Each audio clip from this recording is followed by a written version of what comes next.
atas. Ya sudah. Husnul, Anda masih baik nasibnya Husnul. Anda tahu nggak? Serius, saya bilang sama Anda, masih ada guru honorer yang yang betul cuma berapa? 150.000. 150.000 ya. Tidak jauh dari Jakarta, bahkan cuma dia terima 300.000 sebulan.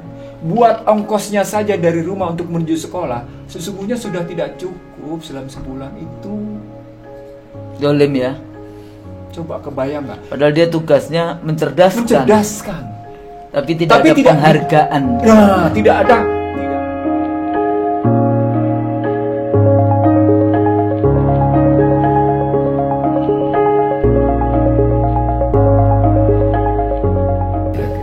Bismillahirrahmanirrahim. Assalamualaikum warahmatullahi wabarakatuh. Kembali bersama program IC The Real Show bersama Dr. Ihsanuddin Nursi dan saya Husnul Maria. Mudah-mudahan kali ini kita akan menyelesaikan diskusi kita yang sempat terputus. Bang Nursi, insya Allah teman-teman semuanya, mudah-mudahan semoga semua juga sehat. Bang Nursi sehat ya? Amin, alhamdulillah. Itu yang paling nikmat Allah yang luar biasa dalam konteks ini. Bang, diskusi kita terakhir kita bicara tentang ketimpangan ya, ketimpangan yang luar biasa baik di bidang sosial, ekonomi dan politik ya pada akhirnya. Tapi sebetulnya statement Bang Nursi terakhir kan bagaimana kita kembali lagi memiliki satu dignity ya. Jadi apakah kita sekarang menjadi bangsa yang terhina atau sedang dihinakan atau seperti apa di dalam konteks itu? Karena kalau kita lihat semua persoalan yang kita hadapi hari ini baik tadi sosial, ekonomi, politik, kesalahan-kesalahan kita di dalam memilih strategi-strategi pembangunan yang harusnya kalau kembali kepada konstitusi kita melindungi segenap tumpah darah Indonesia, mencerdaskan, mensejahterakan ya dalam konteks itu dan ikut di dalam ketertiban dunia, keadilan sosial dan sebagainya. Itu kan satu value nilai yang luar biasa. Tapi hari ini seringkali saya katakan bahwa kedaulatan bangsa ini dijual dengan harga murah tanpa rasa malu ya kepada asing kayak gitu di dalam konteks semuanya tadi social, ekonomi, politics. Nah, kalau kita melihat isu seperti ini, kita mulai dari mana nih Bang melihatnya posisi kita sebagai bangsa, eksistensi kita sebagai bangsa dan negara ya. Kalau dulu kan paling tidak pemimpin kan kita punya Soekarno yang luar biasa ya di dalam konteks pergaulan internasional ya. Apapun Soeharto di ASEAN itu masih memiliki leadership yang luar biasa. Kemudian di era reformasi yang kita menganggap ini demokrasi, dipilih direct presidential election, tapi yang terjadi dari mulai proses rekrutmen sampai kemudian duduk menjadi pejabat-pejabat, bahkan tadi itu menarik tuh Bang Nursi bicara tentang bicara tentang rekrutmen, tentang cara kita mengurus negara. Ya, teorinya siapa yang bilang tidak sama dengan mengurus korporasi, mengurus bisnis, mengurus pemerintahan berbeda dengan mengurus bisnis. Bisnis kan Krugman. Untung kayak gitu ya. Sementara mengurus pemerintahan itu adalah bagaimana caranya mengentaskan rakyat dari kemiskinan, mencerdaskan rakyat sehingga rakyat itu bisa memiliki akses ke informasi, ke pembangunan dan sebagainya seperti itu. Nah, melihat kondisi negara kita hari ini, kita mulai mengurainya dari mana supaya kita bisa paling tidak isu tentang kedaulatan dignity kayak gitu ya, kedaulatan integriti kita itu bisa kembali kita raih. Kita sudah bicara 5. Ini yang kelima. Jadi yang sudah kita bicarakan adalah membebaskan masyarakat dari ketertindasan, membebaskan masyarakat dari kebodohan. Ya. Yang kedua, yang ketiga membebaskan masyarakat dari kemiskinan. Betul. Yang keempat membebaskan masyarakat dari ketimpangan. Nah, terakhir ini membebaskan masyarakat dari kehinaan. Artinya kalau kita ambil bahasa positifnya, bagaimana menumbuh kembangkan satu masyarakat yang punya martabat, harkat martabat posisinya. Dan harkat martabatnya tidak berbasis pikiran Weber. Status sosial seorang diukur dari pendapatan, pekerjaan, dan pendidikan gitu kan. SES. Iya betul. Itu sampai kalau kita belajar sosiologi sepertinya cuma itu saja gitu, hidup itu. Jadi kita nggak ngambil itu. Kita tidak martabat dan meninggalkan tradisional ke yang modern gitu ya. Padahal kita tetap bisa hidup dengan tradisional yang artinya value tradisional.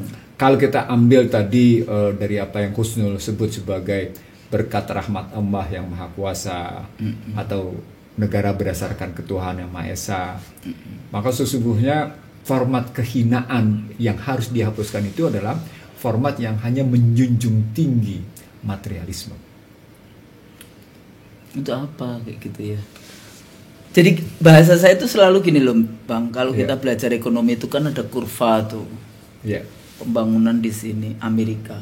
Kenapa kita tidak merumuskan sendiri pembangunan ala Indonesia? Tadi karena Anda dipaksa untuk mengambil contoh Rostow. The stages of growth, the multi-phase economic development gitu. Sampai pada high mass consumption gitu kan, akhirnya kita beli harus dengan branded, kita import semuanya yang kayak gitu-gitu. Itu menjadi status sosial.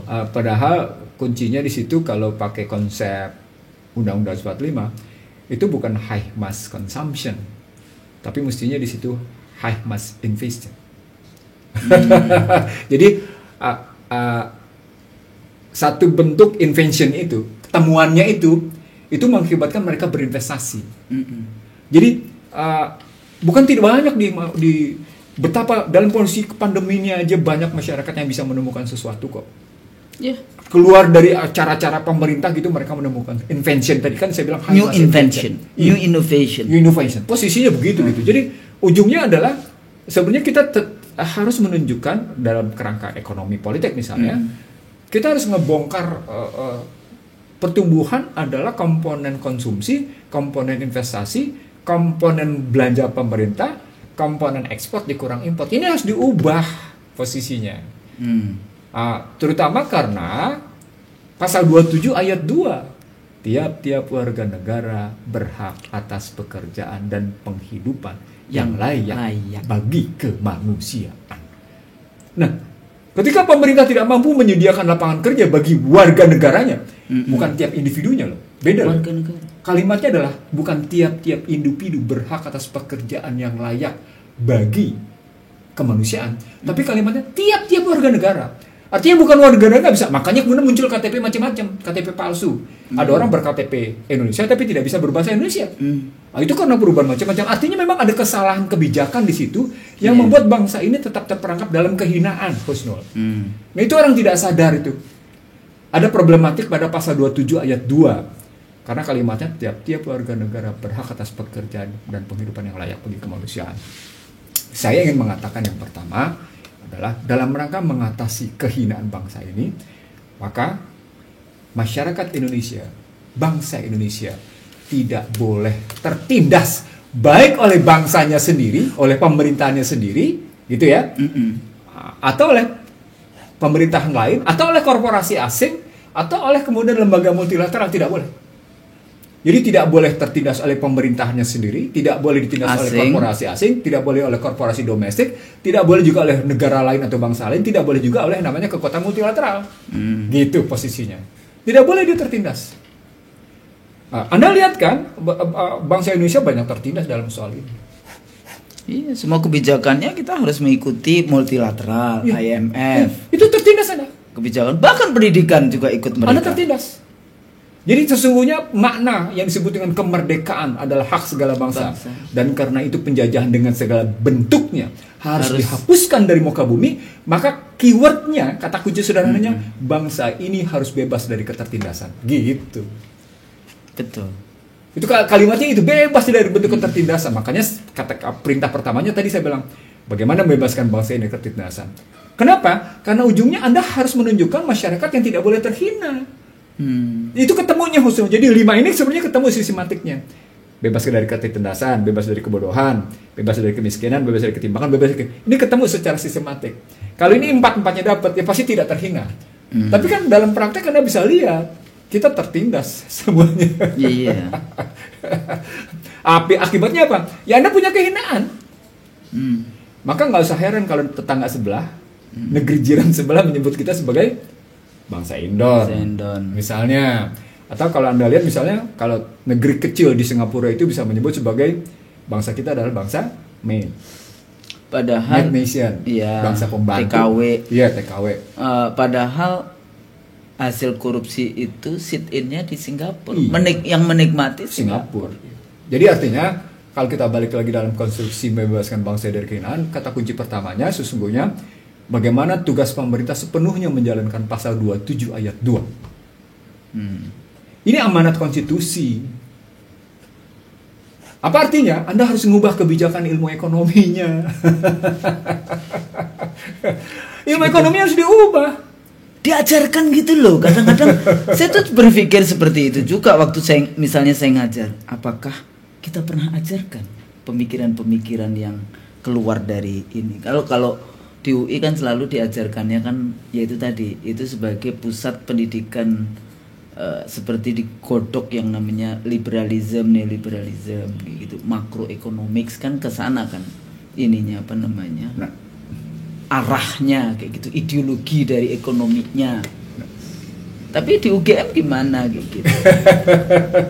Atau ada nggak sebenarnya pusat-pusat think tank pemikiran-pemikiran yang keluar? Kalau dalam konteks political science kan selalu kita kita Chicago School versus Frankfurt School kayak gitu kan, yang model Eropanya, yang model ini. Ya saya tambahin dong, kalau nggak Mesir ya Riyadh ya yang kayak gitu-gitu, jadi Timur Tengah School kayak gitu, itu kan harus ditambahkan. Tapi kalau nggak pernah melihat bagaimana pemikiran-pemikiran yang berkembang dari, kalau tadi bicara Weber misalnya, kan ada Ibnu Khaldun kalau sosiolog kayak gitu kan, bahkan disebut sebagai bapak sosiologi dalam konteks itu. Sebenarnya saya ingin bicara ekonomi itu juga nilai lebih juga Ibnu Khaldun. Iya, makanya saya ingin mengatakan pada Husnul, yang hal itu nanti masuk ke dalam pembahasan di perencanaan strategik atau strategic planning berdasarkan mazhab yang ada posisinya. Tapi sebelum sampai ke situ saya ingin mengatakan balik lagi perintah atau amanat konstitusi untuk menghapus kehinaan bangsa ini itu sesungguhnya berpijak dari penjajahan dengan segala bentuknya harus hapus dari muka bumi. Artinya harus hapus dari bumi Indonesia dengan segala bentuknya.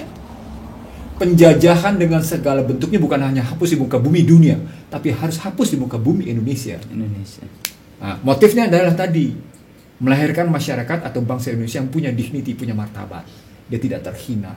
Ada di mana kata kuncinya? Ada di pasal 27 ayat 2. Nah, pasal 27 ayat 2 itu punya relasi dengan pasal 23 tentang fiskal dan moneter. Fiskal dan moneter punya relasi dengan pasal 33 tentang sumber daya alam dan cabang-cabang produksi. Nah, tentang cabang-cabang produksi dan sistem ekonomi. Jadi ada 3 sebenarnya relasinya. 27 ayat 2 dalam rangka memang memberikan jaminan pekerjaan sehingga orang punya hak bermartabat dengan pendapatan ekonomi yang cukup, berbasis pada kebijakan fiskal dan moneter yang benar dengan merujuk pada sistem ekonomi yang benar, pasal 33 ayat 1-nya, pasal 33 ayat 2-nya tentang cabang-cabang produksi, itu artinya tidak boleh seluruhnya dikomersialkan, tidak seluruhnya di public goods kan, dihajati diperbanyakan. Yang baru yang kemudian pasal 3 tentang posisinya sumber daya yang benar gitu. Sumber daya yang tidak diserahkan ke tangan swasta, yang kemudian Indonesia cuma terima tetesan gitu, padahal punya kita gitu. Sebelum kemana-mana, saya tuh juga lagi berpikir tentang ada nggak sih sebetulnya hak dan kewenangan dari rezim yang berkuasa untuk apa namanya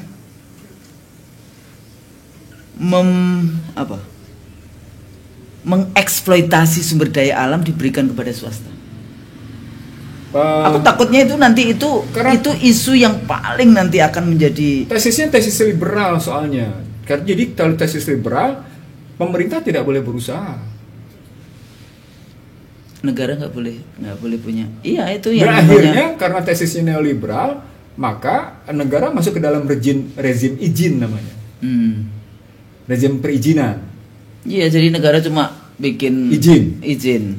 Sementara swasta yang mulai. Makanya undang-undang omnibus itu isinya cuma izin. Begitu aja, izin aja posisinya. Nah itu artinya ketika Anda tanya kayak gitu di pasal 33-nya menjadi kacau karena cuma bicara rezim izin. Tidak dalam konstruksi pendayagunaan yang seoptimalnya bagi kemakmuran rakyat. Nggak ketemu dia sesungguhnya dengan amanat konstitusi tadi. Jadi itu tahap kedua dan ketiga. Jadi ketika kita bicara tentang harkat martabat berbasis pada penghapusan penjajahan dengan segala bentuknya di bumi Indonesia, maka dia teraplikasi pada penyediaan lapangan kerja, penghidupan yang layak bagi kemanusiaan, artinya kalau Anda tidak kerja juga Anda tetap diwajibkan untuk disubsidi oleh negara karena penghidupan yang layak bagi kemanusiaan. Ketemunya dengan pasal 34 nanti posisinya. Nah, itu hanya bisa dilakukan kalau fiskal dan moneternya benar. Fiskal dan moneter hanya benar kalau ditentukan dalam sistem ekonomi benar, pasal 331, dan cabang-cabang produksinya benar, lalu sumber dayanya benar. Gitu berpikirnya Husnul. Sebentar. Itu yang disebut dengan ekonomi konstitusi. Ya, ini lagi lihat bukan tidak mendengarkan ya. Saya ini menyimak juga. Karena terus siapa sebetulnya yang menguasai itu semua kan? Jadi dari mulai sejauh mana misalnya perusahaan kapitalis di dalam konteks ya ini ya, dari mulai kita dulu kan ya saya sempat sih belajar yang The Wealth of Nation yang kayak gitu-gitu. Nah intinya pemahaman yang selama ini Bang Nursi sampaikan, Bappenas punya nggak? Sampai pada tahap itu soal paradigma pada perencanaan strategis. Akhirnya pilihan pada model-model pembangunan, gitu ujungnya. Iya kan, kalau isinya kita nggak boleh privatization BUMN, malah dijual lagi. Ya yang penjualan BUMN. Padahal yang dijual itu semua yang menguntungkan, yang tidak menguntungkan malah nggak dijual. Kemudian undang-undang apa yang kemarin Bang Nursi bicara di kami itu? Sistem nilai tukar, lalu lintas devisa sistem nilai tukar dan penanaman modal. Kemudian juga siapa Bang Said Didu bicara tentang Minerba ya, Minerba juga, undang-undang Minerba juga yang baru. Ini sebetulnya siapa think tanknya? Saya tidak pernah. Maksudnya balik lagi. Tadi kan saya catat ini, Bang Nursi bicara konstitusi dari pasal 27 ayat 2 kemudian pasal 23. Iya. Dan sampai kemudian ujungnya ke pasal 34. Iya. Ini kan semua konstitusi. Nah, ini yang dilaksanakan ini kan sudah inkonstitusional semua. Saya ngomong tentang ekonomi konstitusi itu sejak saya menggugat sejumlah undang-undang di Mahkamah Konstitusi pada 2004. Ketika saya menggugat undang-undang kelistrikan, undang-undang migas, lalu undang-undang Asian Charter posisinya, undang-undang penanaman modal posisinya. Itu jadi artinya saya sudah bicara sejak 2004. Karena saya menyebutnya inilah ekonomi konstitusi. Ada orang menggunakannya kemudian dengan istilah konstitusi ekonomi, itu urusan dia. Tapi saat itu dia menjadi ketua Mahkamah Konstitusi. Tapi kemudian sayalah yang tampil bicara di sana menggunakan istilah ekonomi konstitusi. Ya ekonomi konstitusi karena kita bicara ekonomi yang berdasarkan negara bahasa Indonesia. Iya. Kalau kita bisa bahasa Inggris ya dibalik konstitusi gitu, ekonomi. Ya. Saya menggunakan istilah ekonomi konstitusi, MD posisinya. Bagaimana ekonomi diatur dalam konstitusi. Gitu. Apa relasinya tadi Pak? Kalau soal menyediakan harkat martabat hidup yang baik, maka sediakan lapangan kerja. Kalau dia tidak punya, berikan penghidupan yang layak bagi kemanusiaan. Itu relasinya dua, berarti pasal 23 dengan pasal 34. Pasal 23 ini fiskal dan moneternya harus ketemu dengan sistem ekonominya. Sistem ekonominya ditekan oleh pasal 33 ayat 1 posisinya. Lalu bagaimana cabang produksinya? Dipisah-pisah, mana yang public goods, mana yang commercial goods, mana yang public services, mana yang kemudian commercial services posisinya. Dipisahkan, itu jelas. Ini nggak pernah ada. Berikutnya yang ketiga tentang sumber daya yang tidak boleh diserahkan karena harus digunakan sepenuh-penuhnya bagi kemakmuran rakyat, bagi kesejahteraan rakyat, bukan kemakmuran orang per orang atau kesejahteraan orang per orang. Gitu melihatnya. Salah satu yang saya sempat juga sampaikan misalnya eksploitasi undang-undang ya, undang-undang apa? Masuk ke Minerba enggak? Yang 10% daerah itu boleh eksploitasi tambang. Participating interest ya. Yeah. PI ya. Iya, PI. 10%. Nah, ini kan dijual ke pusat juga. Iya, yang itu. Blok Rokan itu akhirnya Jakarta yang punya, swasta yang punya kayak gitu ya. Ya kayak juga Timika juga, Cepu juga, swasta yang punya. Nah, padahal kan bagaimana daerah akan bisa sejahtera kalau kemudian sumber daya alamnya diambil oleh orang per orang. Makanya pertanyaan saya, dari mana sebetulnya rezim ini begitu mudahnya menjual atau privatization dari kekayaan alam? Ya itu tadi ya, karena negara cuma jadi tukang. Ada lagi di pola pikirnya revenue oriented, bukan production oriented. Revenue oriented, bukan jadi, production oriented. Selalu diputar otaknya gimana negara mendapatkan keuntungan dalam waktu pendek, dalam waktu singkat. Itu kesalahan tapi besar. Yang diambil semua sumber daya alam. Sumber daya alam itu depletion. Jadi dia habis pakai kayak gitu. Nggak ada urusan, yang penting saya punya pendapatan. Kenapa Anda butuh sedemikian banyak pendapatan? Karena Anda punya utang. Jadi dia nggak punya rezim. Karena Anda dipaksa untuk membayar utang. Itu yang saya bilang, utang bayar ribanya dulu. Iya, itu yang saya bilang, utang itu akhirnya 5I gitu loh. Ujungnya itu begitu loh. Bagaimana dia merupakan bentuk invasi, bagaimana dia merupakan bentuk intervensi, infiltrasi, intimidasi dan inflasi. Akhirnya inflasi. Iya, ujungnya kan begitu ngelihatnya ya. Jadi kata kunci pertama dari kita ingin membebaskan bangsa ini dari kehinaan adalah memberikan lapangan kerja, Husnul. Orang kalau punya lapangan kerja kan punya kerja di mana gitu. Dia punya gengsi Husnul gitu posisinya. Dia tidak masuk dalam kategori ultra neoliberalism gitu atau ultra slavery system gitu. Ultra modern slavery system gitu posisinya. Nah, kalau kita ngambil konstruksi 27 ayat 2 dengan tadi relasi 23 dan kemudian relasi dengan pasal 33, maka kehinaan yang harus dihapuskan yang kedua adalah kehinaan akan kebodohan. Itu artinya balik-baliknya lagi adalah pemerintah dalam membiayai pendidikan yang 20% dari total anggaran itu bukan soal gedung, soal fisik, tapi soal bagaimana menyejahterakan para dapurnya, para tukang pemasaknya. Siapa? Para gurunya. Iya. Para gurunya dari mulai guru yang sepele sampai dengan tingkat dosen harus disejahterakan supaya mereka tidak punya kerjaan lain kecuali memang akhirnya berupaya untuk mencerdaskan muridnya. Dan guru dosen misalnya yaitu tergantung kepada naik pangkat. Kalau dosen malas naik pangkat kayak saya ya. Ini cuma untungnya saya itu punya prinsip rezeki kita kan udah di atas. Ya sudah. Husnul, Anda masih baik nasibnya Husnul. Anda tahu nggak? Serius, saya bilang sama Anda, masih ada guru honorer yang yang bertahun cuma berapa? 150.000. 150.000 ya. Tidak jauh dari Jakarta, bahkan cuma dia terima 300.000 sebulan. Buat ongkosnya saja dari rumah untuk menuju sekolah, sesungguhnya sudah tidak cukup dalam sebulan itu. Dolim ya. Coba kebayang nggak? Padahal dia tugasnya mencerdaskan.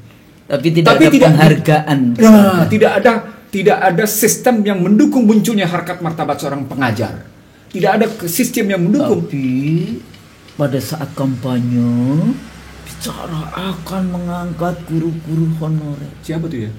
Tahu itu negeri Konoha, Wakanda katanya. Wakanda. Negeri Wakanda kayak gitu. Jadi lagi-lagi ya kalau kita enggak di Indonesia itu Wakanda.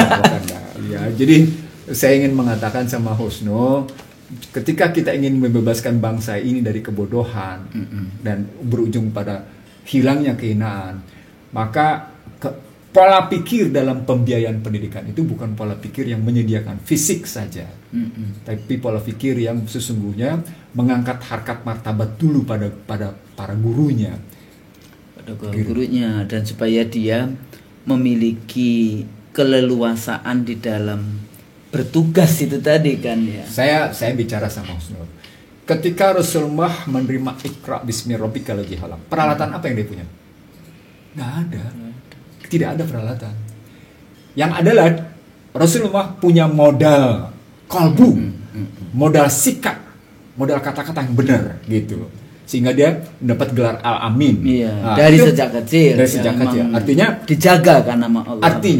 Artinya sesungguhnya kalau kita ambil bahwa posisi Iqra bismi rabbikal ladzi khalaq adalah modal pendidikan. Maka sesungguhnya bukan soal fisik. Toh itu diberikan di Gua Hira. Gitu loh.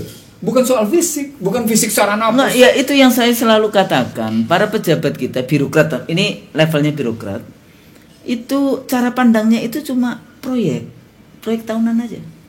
Jadi proyek hari ini beli yang namanya lemari untuk sekolah-sekolah. Saya dikirimlah lemari ke sekolah. Padahal nggak dibutuhkan. Padahal tidak dibutuhkan. Tidak dibutuhkan, nggak ada. Oh, sudah tahu nggak? Kursi meja yang tidak dibutuhkan itu dikirim. Itu kejadian di Jakarta. Bayang nggak? Sampai akhirnya itu kursi meja tidak tahu lagi ditaruh di mana posisinya. Itu saya mendapat laporan itu posisi kayak gitu. Artinya lagi-lagi karena orientasinya pada proyek itu sehingga akhirnya mereka gagal memahami struktur masalah, istilahnya struktur masalah dari pada pendidikan. dunia pendidikan. Gitu. Apa dampaknya? Ya Anda tidak membebaskan kehinaan pada dunia pendidikan, kehinaan. Anda tidak membebaskan pendidikan sebagai sarana untuk membebaskan dari kebodohan. Ya tetap terhina jadinya kalau gitu. Jadi terus kemudian jadi kayak muter ya antara ayam dan telurnya, telur ayam kita. Padahal nggak begitu. Cara berpikirnya mestinya tidak soal telur ayam gitu loh. Telur ayam itu kan kacau materialisme cara berpikirnya. Kacau materialisme kalau strukturnya memang materialisme ya Anda akan tersesat dalam materialisme di posisinya. Gitu ngelihatnya. Nah, sekarang kita masuk ke dalam yang ketiga, kemiskinan. Kemiskinan tadi ternyata punya relasi dengan tadi pasal 27 ayat 2 dengan alokasi anggaran di 23 dengan pasal 33. Selama Anda tidak benar di situ akan tetap Anda gagal di situ, tetap akan ada kehinaan bagi masyarakat. Maka Anda bisa lihat betapa banyak pengemudi ojek. Fuka. Anda bilang, itu lapangan kerja. Anda lupa bahwa itu ultra modern slavery system. Iya. Itu sistem perbudakan ultra modern itu. Terus kemudian karena ada hubungannya dengan kekuasaan, dia juga dapat jatah subsidi ya. Oh iya. Itu di posisi begitu. Yang terakhir nih sekarang. Dan itu sebetulnya orang bangga. Oh iya, dia sudah bisa membuka lapangan pekerjaan. Dengan yang Gojek ya model kayak gitu ya online gitu. Tapi lupa itu kegagalan negara, kegagalan rezim yang berkuasa di dalam menyediakan lapangan pekerjaan yang produktif. Kegagalan negara di dalam menyediakan public transportasi yang murah, aman kayak gitu ya bagi efisien dan handal. Iya. Orang kan nggak pernah mengangkat isu misalnya setiap hari berapa tukang Gojek yang meninggal karena kecelakaan. Anak saya di waktu mahasiswa FK ya di FKUI, pada saat dia di tempat apa itu yang tempatnya orang mati-mati? Bidang apa itu? Oh iya. Itu kalau udah masuk ke yang bagian orang mati itu. Kok jadi lupa? Jadi lupa juga. Yang pokoknya di situ. Otopsi. Bukan otopsi. Apa Mas Haji kalau sudah bidang yang tempatnya orang mati itu? Enggak. Ini ada istilahnya kok jadi lupa. Itu tiap hari itu 1. Itu cuma baru di RSM. Tiap hari ada. Tapi kan nggak pernah diangkat isu itu kayak gitu. Nah jadi kalau banyak motor itu jangan ini pemerintah gagal dalam konteks menyediakan lapangan kerja dan itu rata-rata kan usia produktif yang kuat bawa motor ini anak-anak muda. Yang harusnya dia lebih produktif tidak cuma bawa motor. Nah itu bagaimana sebetulnya di dalam politik itu selalu Bang Nursi kalau kita kampanye pendidikan, kesehatan, lapangan kerja. Iya betul.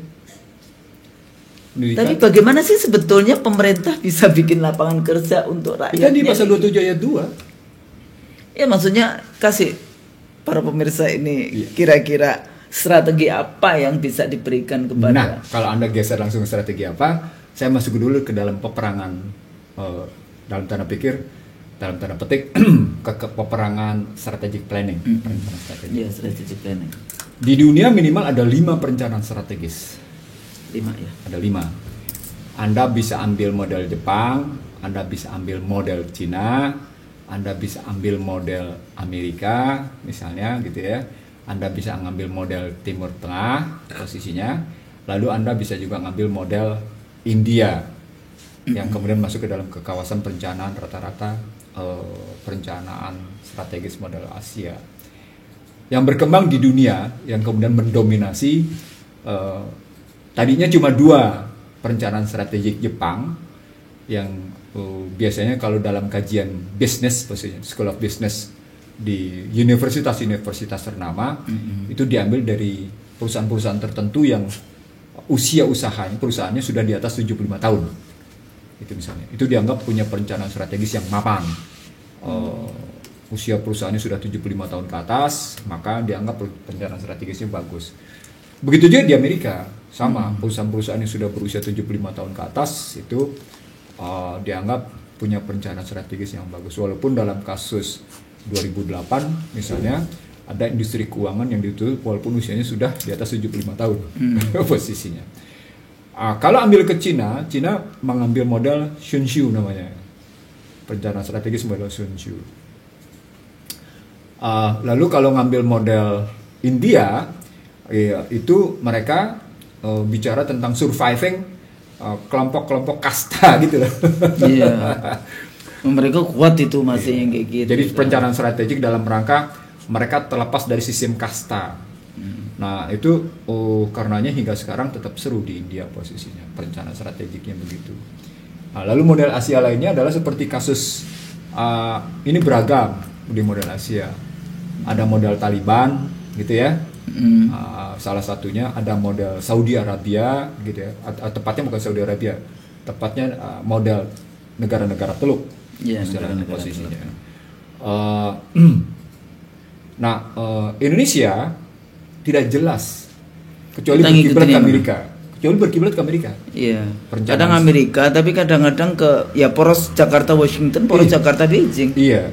Terakhir ini baru Beijing. Artinya kalau tadinya saya bilang cuma 2, sekarang ini 3 jadinya yang mendominasi dunia. Ya, ini ada Amerika, perencanaan strategis model Amerika, perencanaan strategis model Jepang, perencanaan strategis model Cina posisinya. Dikerucutkan dia menjadi pertarungan corporate capitalism melawan state capitalism. Mungkin Anda ingat ketika saya kasih kuliah S3 di ilmu politik Anda ya. Bagaimana saya mengerucutkan itu dalam pertarungan antara corporate capitalism gitu ya dengan state capitalism. Itu di belakang itu adalah soal perencanaan strategik gitu posisinya. Baik mencakup sumber daya, produksi dan distribusi yang berujung pada harga. Nah, ketika masuk sampai dengan posisi harga, dia akan bicara sampai pada posisi indeks persaingan yang lebih dalam konstruksi kayak gitu, yang berujung pada permainan data dan informasi yang mereka kuasai. Nah, disitulah ketemu faktor-faktor produksi dalam kerangka menentukan perencanaan strategis hari ini dan yang akan datang dengan melihat kemarin. Jadi termnya tetap term tentang kemarin bagaimana, hari ini kayak apa, dan ke depan kayak apa. Untuk kawasan Amerika, mereka kuat dengan pendekatan statistik di perencanaan strategis itu. Tapi untuk pendekatan Jepang dan pendekatan Cina, mereka kuat dengan pendekatan perilaku. Walaupun mereka tidak mengabaikan pendekatan statistiknya. Dalam pendekatan yang lain, ketika dikerucutkan, dia mau mencoba menghybrid antara pendekatan statistik dengan pendekatan perilaku. Nah, modelnya begitu ujungnya. Sekali lagi, Indonesia nggak jelas. Setelah melepasnya namanya sistem GBHN, itu kan perencanaan strategis GBHN itu. Betul. GBHN itu perencanaan strategis. Walaupun mengikuti Amerika gitu, model Amerika. Tapi ada pathnya, ada jalannya. Stagesnya benar. Stagesnya. Kapan ditanam, kapan dia tumbuh, kapan dia dikembangkan, lalu kapan kemudian dipertahankan dan dilanjutkan, itu diukur betul. Saya tim kecilnya soalnya dulu. Paham. Jadi saya paham betul bagaimana menggunakan rumus-rumus itu gitu. Iya, betul. Jadi yang disebut dengan pembangunan itu bisa dilihat kapan ditanam, kapan dia tumbuh, kapan dia berkembang, kapan dia bertahan untuk berlanjut, kapan dia mesti memetik lanjutnya. Itu dipertahankan betul posisi. Struktur berpikirnya begitu tuh. Tahapan-tahapannya. Nah, dalam konstruksi sejak 90, tepatnya sejak 96-97, ketika komputer sudah mulai berkembang, dipakai banyak, model seperti ini sudah ditinggalkan karena mereka tidak lagi menggunakan model lateral linear. Mereka sudah menggunakan model sekuensial kuantum posisinya. Nah, balik lagi ke dalam konstruksi misalnya pilihan kebijakan atau pilihan konsep perencanaan pembangunan Indonesia. Walaupun Indonesia teriak-teriak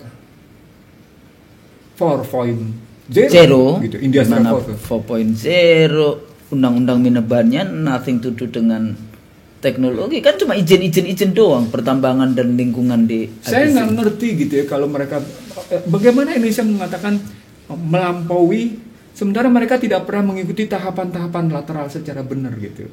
Kalau di era ngimpi melampaui. Jadi saya ingin mengatakan begini, saya kebetulan sekali lagi karena saya tim kecil GBHN gitu ya. Bukan saya bangga, saya cuma ingin mengatakan begini. Saat itu saya belajar bagaimana experience. Iya. Jadi bagaimana perencanaan pembangunan yang strukturnya dengan jelas secara struktural lateral dan linear, lalu mencoba masuk sedikit ke sekuensial, gitu posisinya. Belum ke kuantum gitu loh posisinya. Begitu yang namanya muncul komputer, begitu yang muncul yang namanya HP posisinya. Cara-cara berpikir lateral linear itu tetap dipakai, tapi dalam rangka kuantum. Contoh yang sekarang tentang vaksin. Bagaimana kuantum mereka berpikir tentang percepatan lebih dahulu dalam rangka sesungguhnya pertarungan yang saya bilang sebagai digital currency. Yang Cina sudah melakukan uji coba di Bali yang kemudian ditutup oleh BI pada akhir Desember 2019. Dan kita tidak menyadari, cuma BI yang menyadari bahwa itu adalah digital currency. Ya, kita cuma teriak-teriak ngerti gitu. Bahwa itu bagian dari perencanaan mereka. Iya. Makanya kayak sampai sesuatu yang remeh-temeh saya itu yang kita bayar e-tol misalnya gimana e-tol. Saya tanyakan, saya pakai naik kereta pakai apa itu namanya tap cash, itu BNI. Saya tanya, kalau ini gimana, ini punya BNI? Katanya enggak bisa. Bukan, itu bukan punyanya BNI. Jadi dia cuma dilewati, itu punyanya ya itu tadi digital currency yang apa Alibaba ya itu karena mereka sudah main di payment system, mereka punya izin untuk melakukan pekerjaan payment system. Nah, itu ya karena negara pemerintah berfungsi sebagai izin itu tadi. Problemnya di situ muncul. Kenapa justru sistem pembayaran di Indonesia boleh dilakukan oleh pihak ketiga, sementara di negara maju payment system itu tidak boleh dikerjakan oleh pihak ketiga. Itu karenanya sampai dengan sekarang Libra maupun stablecoin yang dihasilkan oleh Facebook belum disetujui oleh Federal Reserve. Pada saat yang pertama Libra, produk dari Mark Zuckerberg, Facebook itu sudah muncul ke permukaan, tapi dimarah oleh namanya Federal Reserve dan Treasury Department. Lalu muncul dan bekerja sama dengan mereka dan pemerintah dengan namanya stablecoin. Itu pun sampai sekarang belum jelas. Kenapa? Itu sekarang pada kayak fashion ya? Iya, karena ujungnya adalah soal payment system, soal sistem pembayaran. Ini yang pada periode kampanye 2019 kemarin pernah saya sampaikan di satu tempat diskusi IT tentang ojek online gitu ya. Saya bilang ini soal payment system loh. Tapi orang pada nggak ngerti saat itu gitu. Orang masih bicara cuma sekedar tentang ojek online yang nggak ngerti tentang payment system. Bagaimana payment systemnya? Ujungnya adalah ketika kita kembali bicara tentang tadi membebaskan masyarakat dari kemiskinan. Sementara kita tidak tahu bahwa kemiskinan itu disedot dengan secara canggih posisinya.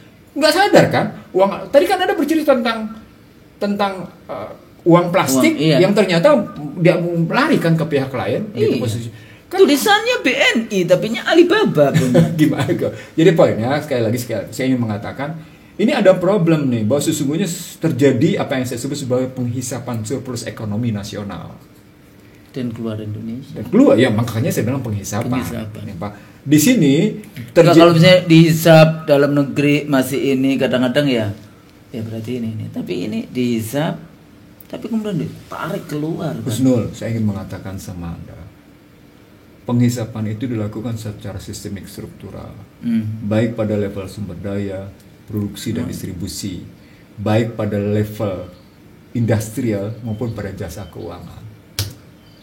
Dan itu sebetulnya ujung-ujungnya karena korupsi.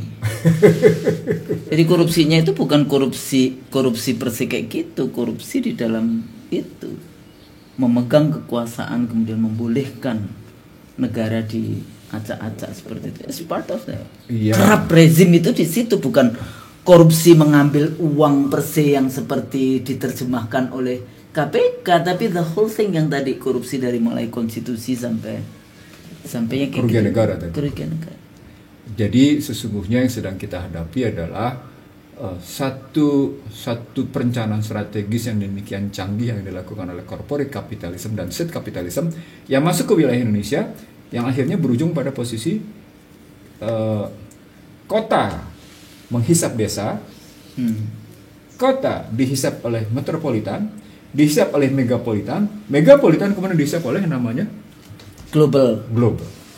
Strukturnya begitu. Global finance. Anda bisa lihat misalnya untuk kawasan Bekasi, Depok, Tangerang, dia kan sudah jadi metropol. Dia sudah jadi metropol. Maka ketika masuk Jakarta, dia bukan lagi metropolitan Jakarta. Dia sudah jadi megapolitan. Megapolitan dengan sisipnya yang kayak gitu dihisap lagi oleh pihak luar. Hong Kong, Beijing, Frankfurt, kemana-mana sudah Shanghai. Jadi kalau New York, iya semuanya. Jadi kalau kita bilang kayak gitu, maka dia akan memunculkan apa yang disebut dengan ketimpangan dampaknya.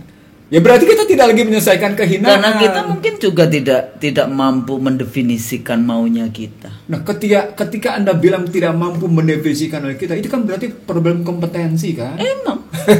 Kalau saya memang begitu. Partai politik yang bertanggung jawab di dalam konteks ini karena rekrutmen ada di dia. Iya. Rakyat cuma disodorkan ini loh, terus kita disuruh milih. Saya udah kasih tahu dari sejak awal ya. Popular vote itu tidak memberikan garansi orang yang punya kompetensi menang. Iya. Jadi artinya kalau begitu simpulan kita, amanat konstitusi untuk membebaskan bangsa ini dari kehinaan lagi-lagi jauh panggang dari api. Simpulannya menjadi begitu gitu. Yeah. Padahal udah jelas arahnya kemana, bahwa amanat konstitusi untuk membebaskan bangsa ini dari kehinaan itu cuma dengan melihat aplikasi, cuma dengan bagaimana membuat kebijakan berbasis ekonomi konstitusi. Ini berbasis. Jadi gampang banget kan sebetulnya. Iya. Kembali lagi apa ini arti dari pasal ini? Iya. Dan bagaimana itu kemudian diturunkan oleh para ahli, dan sebetulnya cukup banyak Pak. Iya. Cuma para ahli yang bisa membaca dengan mata hati. Saya itu emang nggak dipakai juga nanti di sana, karena kita akan mengkritisi terus, nggak bisa bagi-bagi dividen kayak gitu ya. Nah, terakhir Rusnul, wealth nggak bagi-bagi, wealth of nation itu judulnya aja, wealth of nation. Tapi bagaimana Anda share of wealth of nation kalau sementara itu didominasi oleh pihak-pihak tertentu, kan nggak bisa. Bukan nation, itu wealth of segelintir manusia. Wealth of small society. Enggak society juga gitu, segelintir kayak gitu ya. Iya. Oligarki. Iya, oligarki.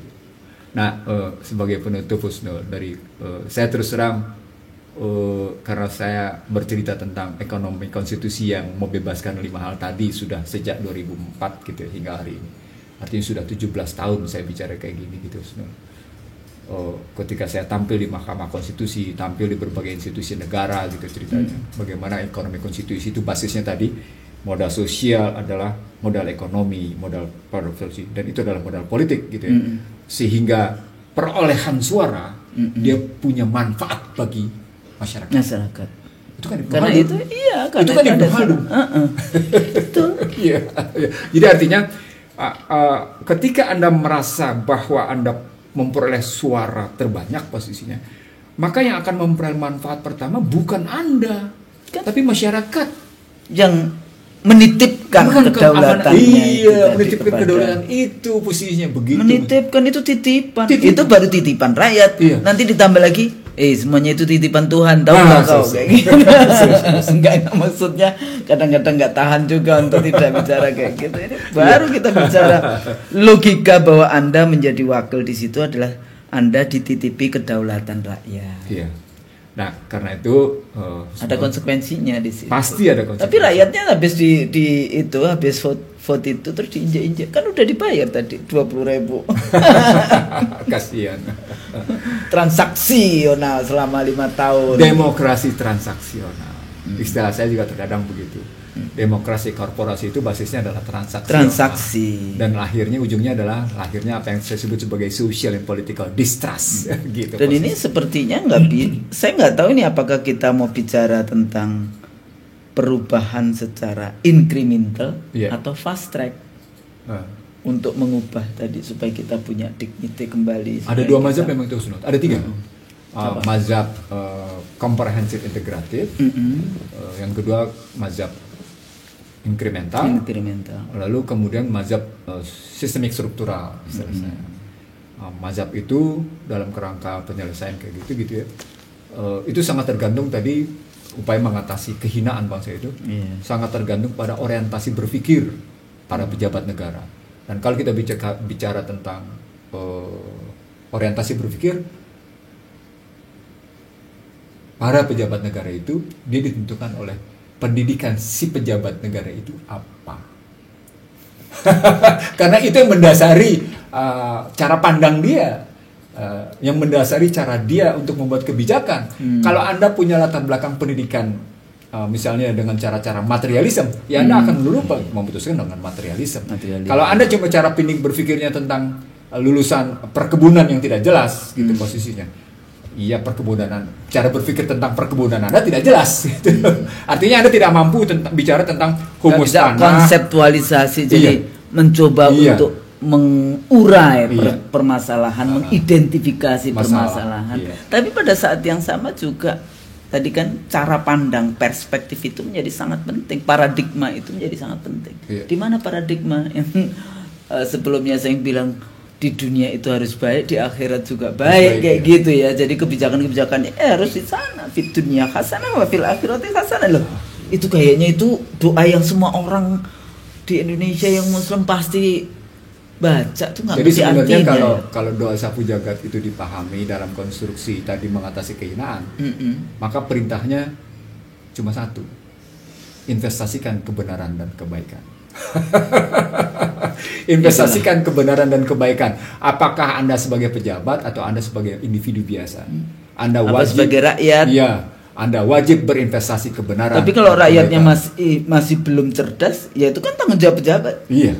Rakyatnya belum bisa bekerja, mendapatkan lapangan kerja, ya itu tanggung jawab pejabat. Anda dibayar untuk ngurus itu. Betul. Bukan kemudian Anda rakyatnya nggak bisa, dianggap tidak bisa kerja, Anda datangkan tenaga kerja dari luar. Yang kayak gitu-gitu loh, itu kan menghina itu. Menghina.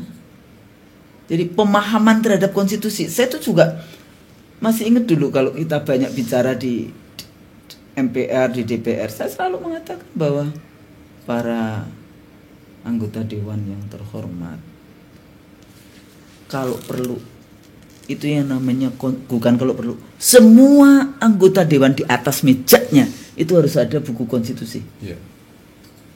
Supaya setiap kali kalau mereka memutuskan sesuatu, baca. Jadi enak gitu loh debatnya. Konstitusi kayak Bang Nursi, konstitusi dalam pasal sekian menyatakan ini. Jadi kira-kira ini yang kita putuskan ini bertentangan enggak?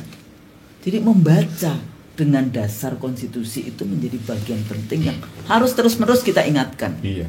Dan karena Anda bersumpah dengan Al-Quran dalam rangka menjalankan konstitusi, maka Anda harus paham itu.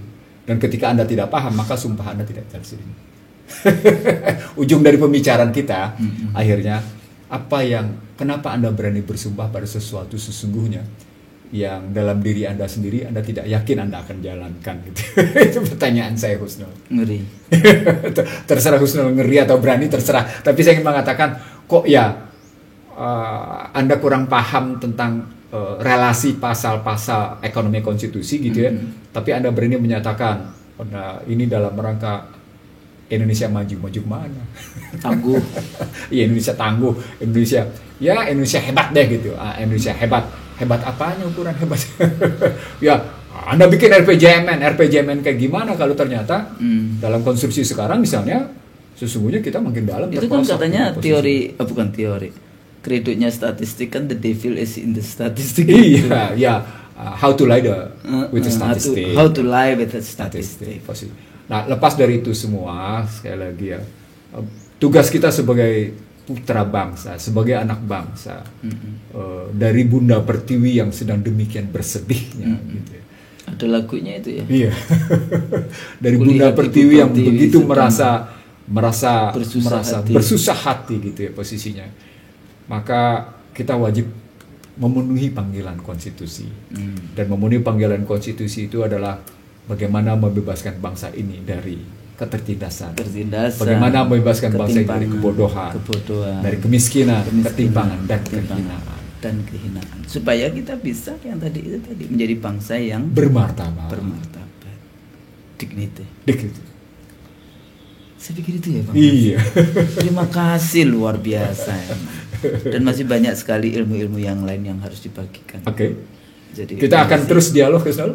Insya Allah mudah-mudahan kita sehat, diberi umur yang panjang, dan umur kita itu berguna bagi banyak orang. Dan bagi para pejabat, mudah-mudahan ada yang nonton ini, supaya dibukakan mata batinnya untuk mengingatkan. Kita kan cuma menyampaikan.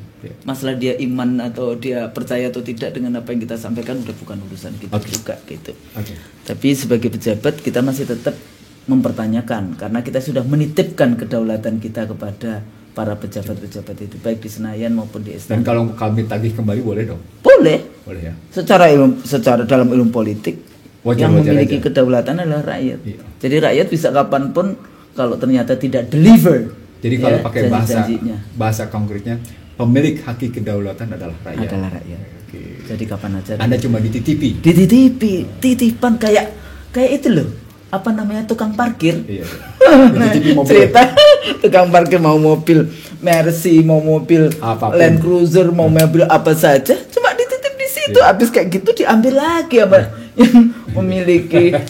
Tukang parkir itu maksudnya sama tukang parkir. Tadi ada yang tersinggung lagi, mohon maaf kalau kami salah.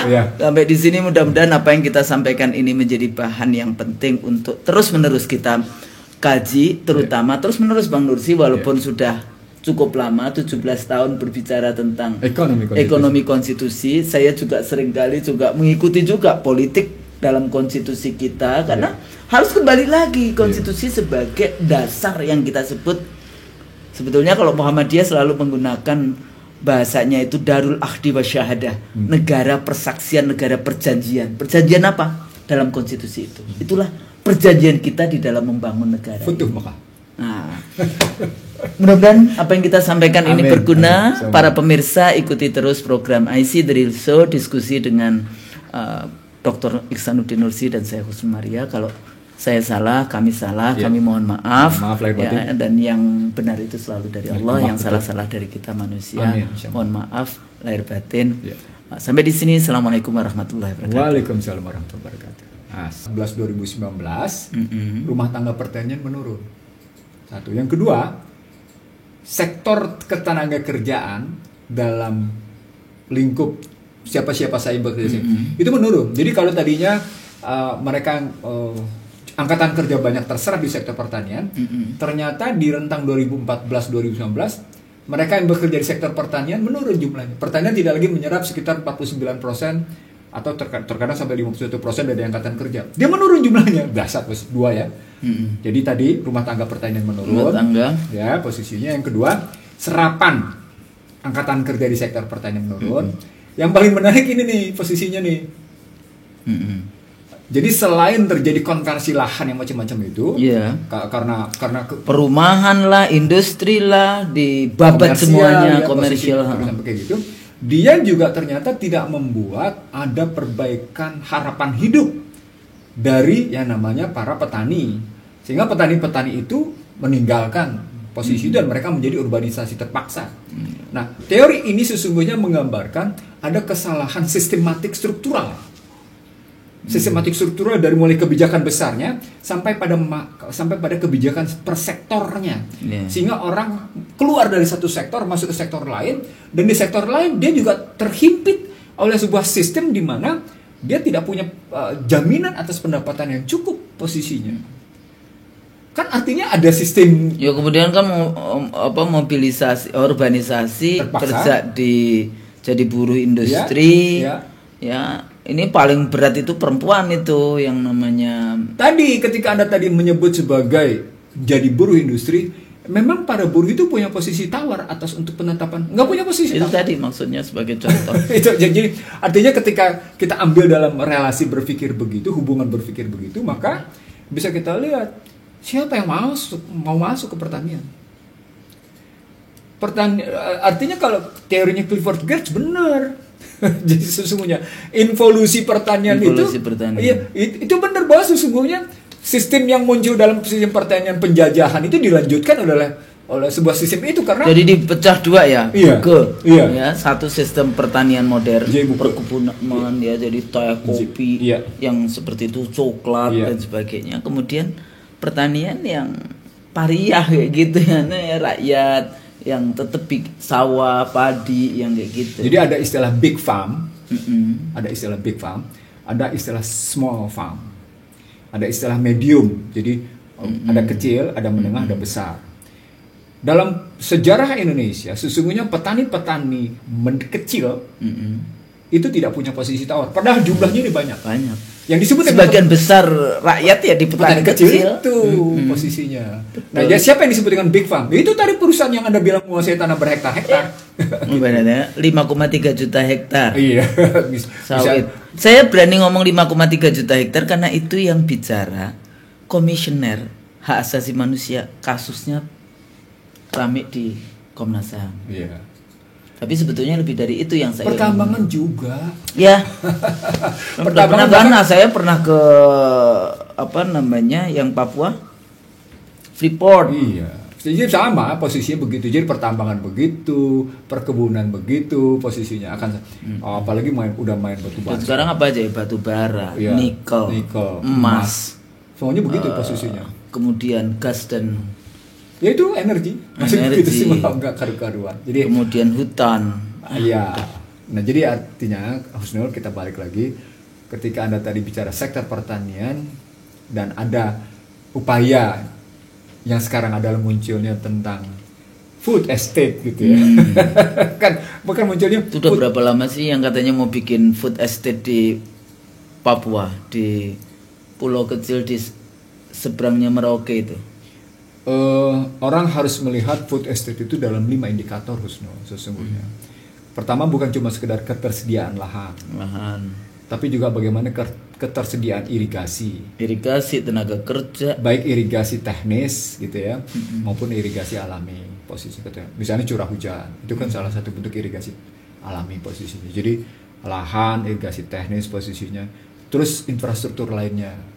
Jadi bawa produknya itu ke daerah mana? Iya, posisinya. Ternyata makanya kayak industri, kenapa industri itu lebih banyak di kota-kota besar? Ya iya, karena itu. Di situ ada transportasinya, ada telekomunikasinya, ada semua fasilitas yang dibutuhkan pembangunan industri. Nah, lalu berikutnya kalau dalam konstruksi food estate ini, Anda harus bicara bibit, Anda harus bicara pupuk, gitu posisinya.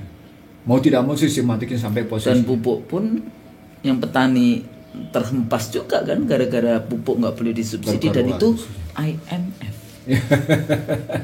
Nah, yang terakhir disebut dengan prospek hidup di dunia pertanian. Sampai seberapa jauh sektor pertanian memberikan prospek hidup yang menjanjikan. Selama Anda bikin food estate tapi tidak membangun prospek hidup yang menjanjikan bagi mereka yang bergelut di dunia pertanian, orang nggak mau. Nah, kelas menengah Indonesia yang sukses di pertanian adalah mereka yang masuk di sawit, mereka yang masuk di coklat, mereka masuk main di kopi, kelas menengahnya. Mereka bermain di antara 2 hektar sampai dengan 10 hektar. Itu kelas menengahnya. Tapi kalau sudah bicara di atas 10 hektar, itu rata-rata adalah big farm. Dan rata-rata bukan milik Indonesia. Iya, ada juga orang Indonesia tapi atas nama Jadi kalau di Pulau Seram tuh, Bang, kalau saya Pulau Seram ya nyebrang dari lupa aku nama kota kecilnya. Itu dari ujung ke ujung itu coklat sebatas mata memandang. Saya tanya punya siapa? Malaysia. Nanti di Sulawesi Tengah ya itu juga sama, Malaysia. coklat-coklat kan luar biasa kan itu. Saya pernah menulis Susnul, betapa coklat dari Indonesia itu jauh lebih baik dari coklat Pantai Gading. Terutama soal melting point-nya. Melting point. Nah, begitu. Di Jawa Timur juga coklat loh. Iya, dan kalau Anda tahu melting point-nya jauh lebih bagus, itu berarti minyaknya lebih bagus Susnul. Minyak coklat. Karena minyak coklatnya itu lebih mahal daripada coklatnya sendiri. Daripada coklatnya. Posisinya. Jadi artinya kalau kita sampai di situ, balik lagi ke tadi ke butir kelima, sampai seberapa jauh sektor pertanian itu memberi prospek kehidupan yang menjanjikan bagi mereka yang Anda jangan cuma mengajak orang masuk ke wilayah sektor pertanian kalau Anda sendiri tidak memberikan prospek kehidupan yang menjanjikan. Bisa jadi Anda sedang mengajak kepada struktur kemiskinan gitu. Iya. Tapi gini Bang ya. Ya. Kita itu kan punya Menteri Pertanian. Ya. Kita juga punya Menteri Kehutanan Perkebunan ada? Enggak. Pertanian dan perkebunan masuk di pertanian itu ya. Iya. Terus ngapain aja sih mereka tuh? Saya ya tentu kerja lah. Aduh, kalau di Australia ya, Menteri Luar Negeri itu dicampur jadi satu dengan Minister for Trade and Foreign Affairs. Yeah. Jadi mereka punya vision bagaimana menjual produk dalam negerinya keluar karena itu berada di bawah Kementerian Kementerian Luar Negeri. Nah di sini kan kita justru perdagangannya gimana kita import, bukan bagaimana kita. Kalau tadi bicara tentang menjanjikan prospek itu mau nggak mau kan dia harus masuk di pasar global kan. Iya, paling tidak kuasai deh pasar lokal. Anda tahu nggak siapa pemasok coklat yang terbaik di Indonesia? Dan dari mana coklatnya? Dari mana? Coklatnya dari Indonesia. Oh iya. Dibawa dulu keluar terus masuk lagi. Masuk lagi. Kopi dari mana? Sama. Itu yang namanya kopi Gayo Aceh itu langsung ke Jerman. Balik di lagi. dalam konteks. Habis itu kita beli lagi. Minyak kan juga kayak gitu. Crude oilnya kita jual tuh. Taruh di Singapura terus kemudian dijual kemana. Balik lagi sudah jadi produk kita. Keuntungan dari gimana sih Bang kita jadi bangsa ini? Jadi saya pernah dalam diskusi dengan Gubernur Bank Indonesia beberapa tahun lalu. Dengan tenangnya dan yakinnya Gubernur Bank Indonesia menyatakan waktu itu Gubernur Bank Indonesia-nya adalah Agus Martowardoyo. Dengan tenang dan meyakinkan menyatakan ekspor kita terus perlahan membaik, tapi tetap yang kita ekspor adalah barang-barang mentah. Saya tanya. Artinya itu barangnya milik Allah. Kalau istilahnya ini almarhumah itu ekonomi primitif. Ekonomi primitif. Kalau saya bilang itu bukan ekonomi primitif, itu ekonomi penjajahan. Karena penjajah dulu juga ekspornya barang mentah. Iya. Malah dia datang ke Indonesia untuk mengambil itu, bukan ekspor lagi, mengambil, merampok kayak gitu kan. Iya. Semua spices sampai yang kopi, teh. Sekarang lada kita impor loh. Gimana sih itu kan dulu lada itu di ini nih Bangka. Iya. Import. Anda bayangin nggak lada sama kopi kita sekarang impor? Teh itu kita 4 pemain negara itu Indonesia salah satunya, tapi packaging kita buruk, kalah jauh dengan Sri Lanka. Iya. Saya pergi sendiri itu ke Sri Lanka melihat bagaimana mereka packaging teh kan terkenal ya karena mungkin dulu Inggris ya yang banyak, India sama Sri Lanka itu banyak. Saya kira lagi-lagi soal afirmasi. Ada keberpihakan mestinya pemerintah pada hal-hal yang seperti ini. Nah ini policy. Udah di politiknya ini bagaimana ini kebijakannya? Nah, kalau kemudian yang kita selalu, kalau kita dulu reformasi menginginkan menghilangkan KKN, kolusi, korupsi, nepotisme. Nah salah satunya ini kan membahas masalah kolusi ini kan luar biasa. Yang disebut dengan ketimpangan dalam politik adalah hanya kelompok tertentu yang punya hak dan memiliki akses untuk masuk dalam jalur sertifikasi vertikal. Saya ulang, hanya kelompok tertentu yang memiliki akses untuk bisa menapaki jalur sertifikasi vertikal, hanya kelompok tertentu. Dan itu diatur oleh konstitusi. Bahwa hanya partai politik yang boleh mengusulkan presiden, bahwa hanya partai politik yang bisa duduk di lembaga legislatif. DPR. Iya, DPR sama MPR posisi. Perseorangannya posisi begitu. Tapi kan nggak ada fungsi konstitusionalnya yang relevan. Padahal kalau kita gunakan pasal 1 ayat 2 ya, Majelis Permusyawaratan Rakyat adalah penjelmaan loh ya, bukan representasi, penjelmaan. Jadi kelompok-kelompok itu harus ada. Iya, posisi. Dan kemudian di pasal 2 ayat 1-nya, MPR terdiri atas DPR, utusan daerah dan utusan golongan.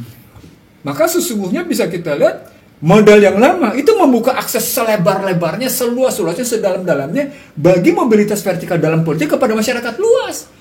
Partai politik silakan main di DPR. Tapi masyarakat plus boleh main di utusan golongan, boleh main di utusan daerah. Atur mekanismenya di situ. Jadi public electoratnya, gitu ya, public electoratnya itu bener di situ. Itu yang saya bilang, sistem multikameral itu bener.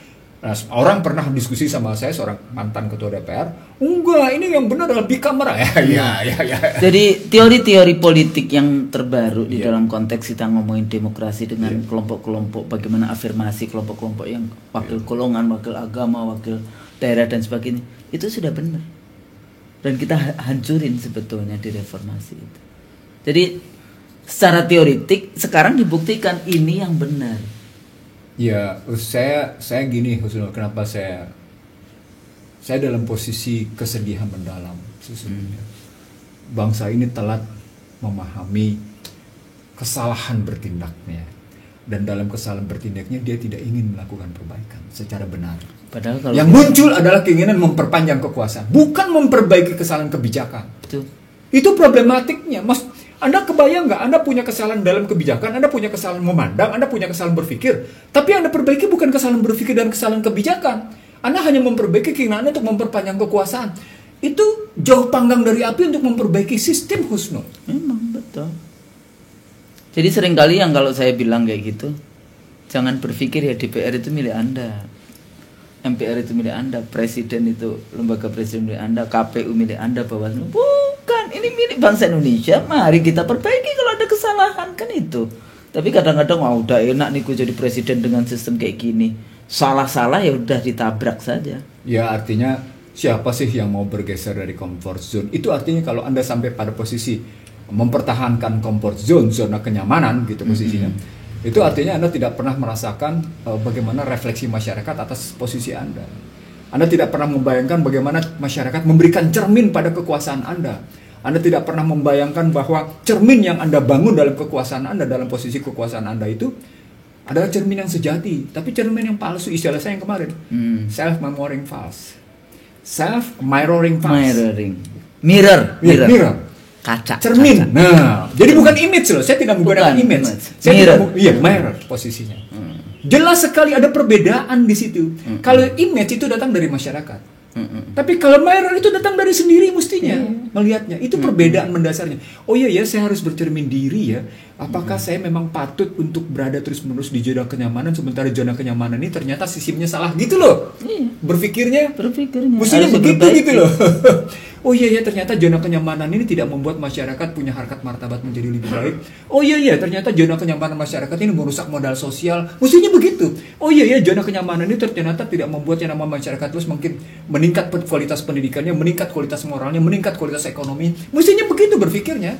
Padahal kita dulu waktu reformasi itu salah satu yang kita bagikan kepada anggota dewan itu kaca loh. Kita aktivis-aktivis perempuan waktu itu ngasih kaca tuh.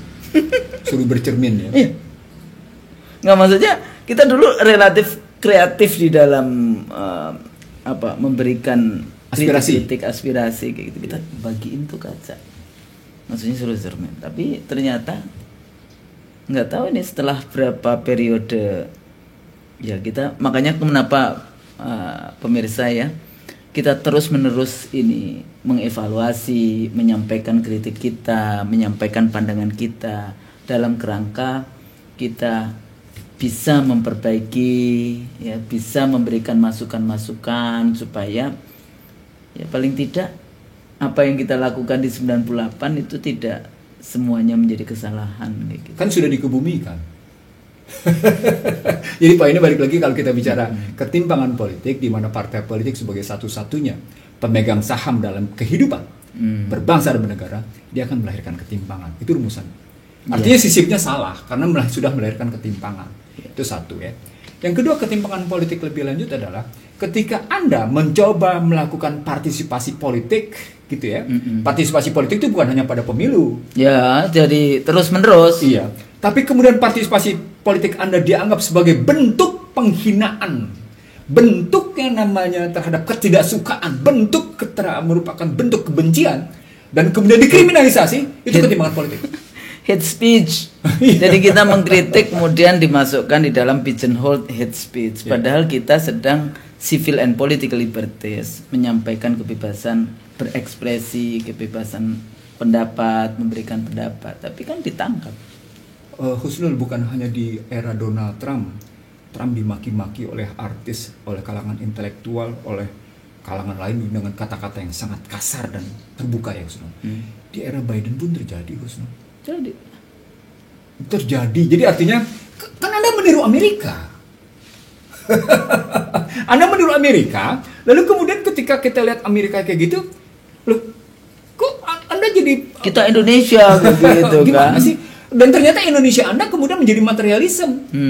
Itu lebih dari Amerika. Lebih dari Amerika, karena di belakang Amerika dia tidak hanya bermain dalam kerangka materialisme, ada spiritualisme yang mereka kerjakan posisinya. Padahal di kita ada sila pertamanya ya. Iya, ketuhanan Maha Esa posisinya. Jadi artinya tadi bukan cuma sekedar pada ketimpangan politik kayak gitu, dan kemudian kita tahu ada problem kedua yang kita tahu, partisipasi politik yang dituding sebagai bentuk kegaduhan gitu posisinya. Kalau pakai istilah itu, partisipasi loh berarti kita demonstrasi gaduh, kita demonstrasi melawan, dilarang, kita sekarang enggak.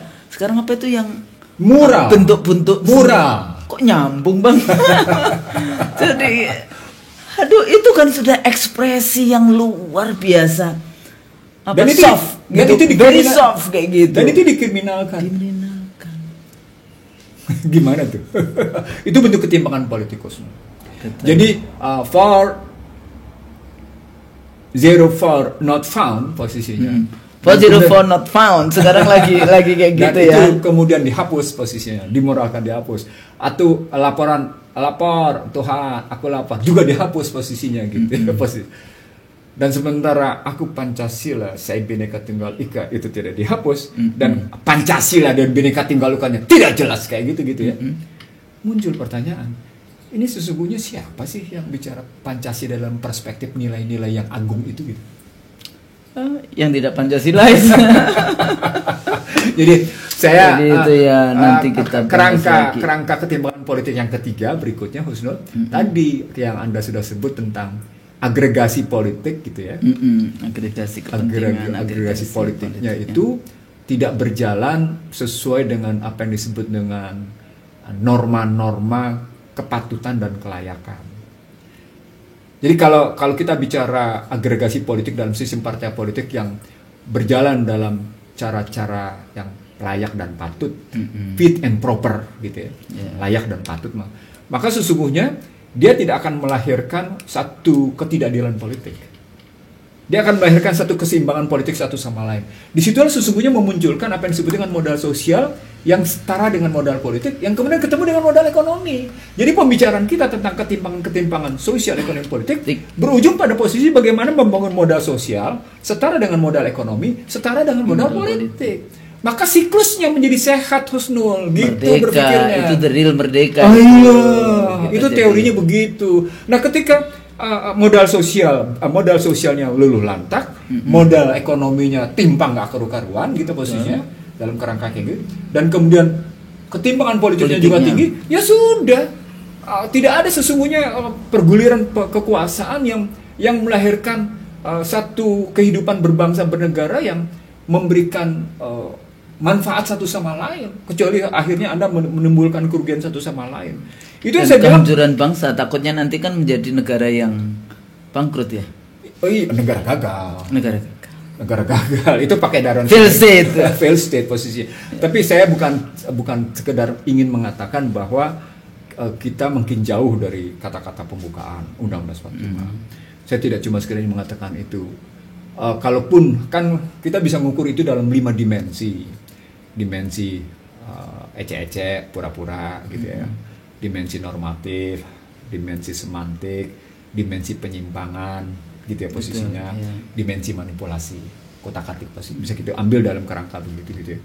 muncul pertanyaan. Sesungguhnya ketika kita lihat ketimpangan sosial, ketimpangan ekonomi, ketimpangan politik seperti ini, sesungguhnya kata pembukaan itu ada di mana? Lebih konkretnya lagi menjadi sesungguhnya yang hendak dibawa oleh para penyelenggara negara ini, tidak peduli siapapun, kemana arahnya? Mana arah dari? Mana arahnya sesungguhnya? Kita tidak negara tahu. Kita ini. Jadi kita mau berlayar kemana? Iya, itu poinnya. Anda akan berlabuh kemana? Kalau Anda bilang Anda menjadi tangguh dan tumbuh, kan kalimatnya tangguh dan tumbuh. Terbalik strukturnya. Lagi kita bangsa terbelah, puncak-puncak, miskin tambah, kemudian semua lini dihabisin, hanya ada sekelompok kecil yang menguasai. Mana tangguh? Tangguhnya kita jadi kayak zaman dulu lagi, kerja rodi, antara kerja pernyataan paksa. Tangguh dengan pernyataan kerentanan fiskal itu cuma umur bulan. Bank Dunia menyatakan memberikan pinjaman 400 juta hanya karena persoalan kerentanan fiskal. 2 bulan kemudian Anda menyatakan Anda tumbuh tangguh. Coba logikanya gimana? Khusus bisa jelaskan pada saya nggak kira-kira gimana? Di sini mungkin terlalu banyak itu kali, terlalu banyak cenayang, terlalu banyak dukun, terlalu banyak. Logikanya sama sekali nggak nyampe tuh mas saya tuh. Atau Anda memang tadi Anda terbiasa bermain-main dalam kegagalan cermin diri gitu. Jadi itu namanya proyeksi. Iya. Iya kan, memproyeksikan dirinya kayak gitu. Iya, dalam bahasa lain sebagai penutup ya Husnul ya. Ketika kita bicara ketimpangan dari hampir semua lini, termasuk tentu ketimpangan ideologi, karena hanya bicara ideologi boleh mereka, kita nggak boleh. Kita nggak boleh bicara ideologi karena mereka punya BPIP. Anda nggak boleh. Nggak boleh ya. Anda mesti melakukan kajian apakah memang penghormat bendera dari perspektif agama. Ya itu yang itu nggak boleh. Anda nggak boleh, nggak punya hak Anda bicara kayak gitu. Kita sudah bayarin, kita kan udah bayarin, ya sudahlah, biarin kita bayarin berapa ratus juta satu bulan, 1 tahunnya 1 miliar lebih. Jadi kita ngomong seperti ini bukan karena kecemburuan. Kita ngomong seperti ini bukan karena kebencian.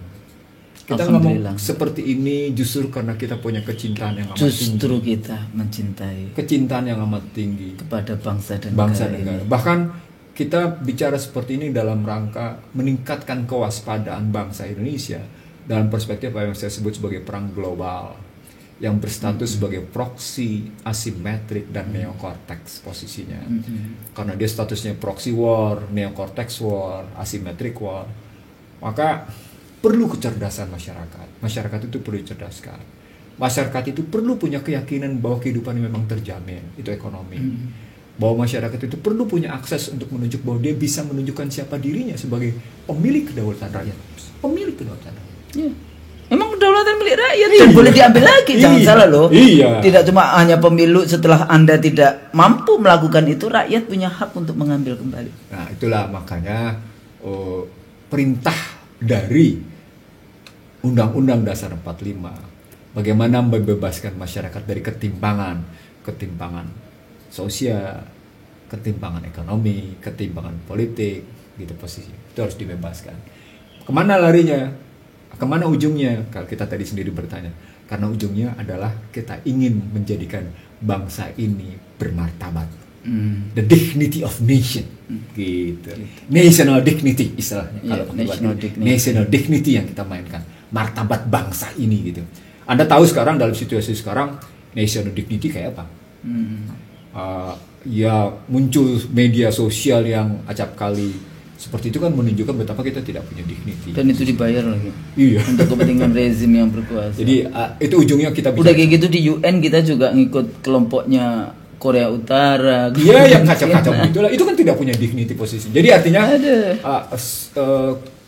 kita berdua gitu, mengajak pemirsa kita. Betul. Memang dalam rangka untuk meningkatkan the dignity of nation dignity. The dignity of nation itu muncul kalau warga negaranya yang punya dignity. The dignity of man. Jadi the dignity of man itu mesti ada. The dignity of people dignity posisi gitu. People dignity itu mesti muncul. Masyarakat yang bermartabat itu harus ada gitu. Anda nggak mungkin menjadi bangsa yang bermartabat kalau masyarakatnya tidak bermartabat. Bagaimana masyarakat yang bermartabat muncul kalau pemerintahannya bermartabat? Gitu logika. Jadi cermin juga, martabat. Emang ini saling itu kan. Kalau tadi bicara cermin ya nggak tahu nih siapa dulu yang ini, tapi kan pemimpinnya itu, pejabatnya kan pemimpin. Iya. Kalau dalam pendidikan kan ing ngarso sung tulodo. Sung-tudo. Jadilah teladan yang baik. Ing matyo mangun karso. Bangunlah semangat dalam kehidupan masyarakat itu. Tuturihan. Tuntun mereka. Dorong mereka. Gitu. Itu motifnya adalah tadi dignity people. Martabat masyarakat. Gitu. Dan ini Bang, saya juga berapa dekade terakhir ini kalau berpikir, kan baca tentang model-model pembangunan ini kan larinya kalau kita teori-teori yang kita pelajari kan ya liberalism, western, tapi kan kita juga asyik juga untuk bukan kembali ya dari dulu, cuma kadang-kadang tidak bisa terekspresikan pemikiran-pemikiran politik Islam gitu, politik ekonomi. Bahkan doa sapu jagat aja kalau dipikir-pikir itu sebetulnya inti ya, misalnya Rabbana atina fid dunya hasanah, artinya bagaimana pemimpin membuat warga rakyatnya itu baik di dunia.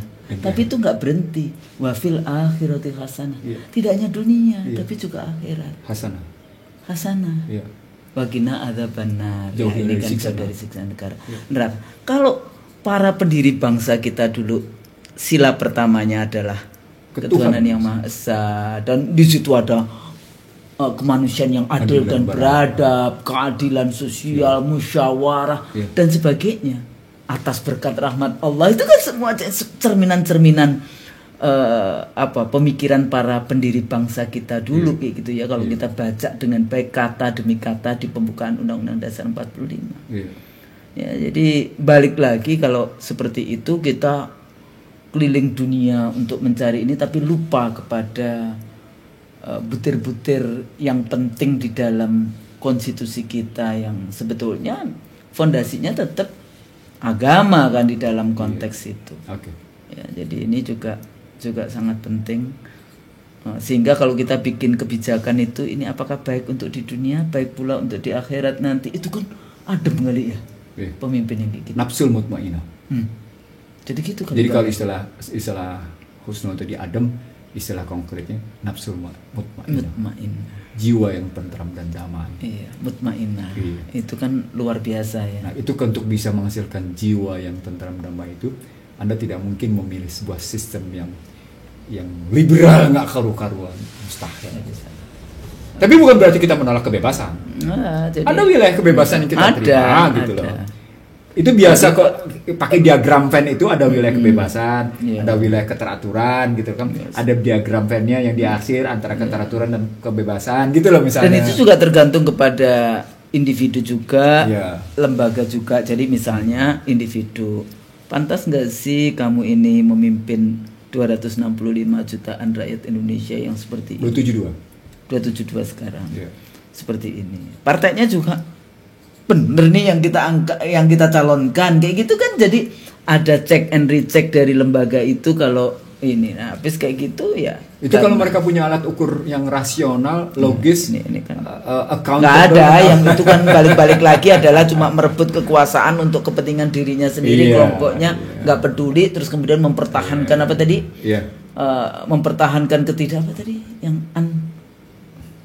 Yang tadi Bang Nursi yang pertama tadi loh. Dipertahankan ya mereka mempertahankan dari kekuasaannya itu dengan segala macam cara untuk itu ya. Bagaimana itu, di dalam konteks ini. Jadi seperti itu ya pemirsa. Nanti kita bahas lagi yang kehinaannya. Sejauh mana sebetulnya isu pembangunan. Ya, sebenarnya sudah masuk sih ke dignity tadi ya, tapi ini kita kehinaan lebih dalam lagi. Karena tadi Anda sudah milih itu. Tentang pola pilihan model pembangunan yang ujungnya adalah dalam pakai bahasa manajemen strategic planning. Yang ujungnya tadi bagaimana strategic planning mengakhiri kehinaan bangsa. Jadi begitu pemirsa IC The Real Show, ikuti terus ya channel IC The Real Show bersama Dr. Iksanuddin Nursi dan saya Husnul Maria. Mudah-mudahan apa yang kita sampaikan ini ya yang tadi ya kita dalam rangka Bismillah niatnya mencari ridha Allah. Mudah-mudahan public learning. Kita juga sama-sama belajar dan juga bisa sih kalau mau bertanya pertanyaan dan sebagainya ya atau tema-tema apa yang ingin dibahas kayak gitu ya, karena memang banyak sekali kadang-kadang kita berpikir mana yang paling pas hari ini kita sampaikan gitu, selain kita melihat isu current affairs yang ada, tapi pada saat yang sama juga dibahas secara teoritik maupun konsep-konsep dengan lebih mendalam. Saya pikir itu, mudah-mudahan apa yang kita sampaikan bermanfaat. Kalau kami salah, kami mohon maaf. Assalamualaikum warahmatullahi wabarakatuh. Waalaikumsalam.